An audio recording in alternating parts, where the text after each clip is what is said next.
Legenda, snaživec a zelenáč. 3 auta, 1 šampión. Vyhraje King Strip Querts ještě jednou, než půjde do důchodu. Je to favorit šéfa preťahov Dinoco. Získa pre nich ešte jeden zlatý piest. A na druhé pozici jede jako obvykle Chick Hicks. Jako kdyby mu bylo souzeno být vždycky druhý. Chick Hicksovo prokletí. Chick mal šancu konečne vystúpiť z Kingovo tieňa.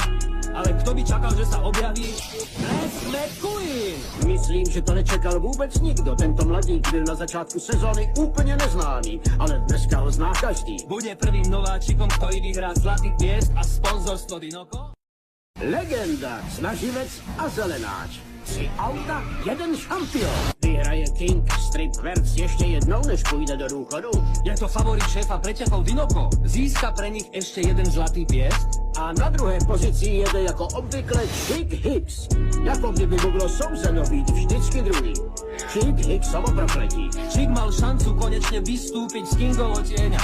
Ale kto by čakal, že sa objaví Les McQueen? Myslím, že to nečekal vůbec nikdo. Tento mladík byl na začátku sezóny úplně neznámý, ale dneska ho zná každý. Bude prvým nováčikom, ktorý vyhrá zlatý piest a sponzorstvo Dinoco?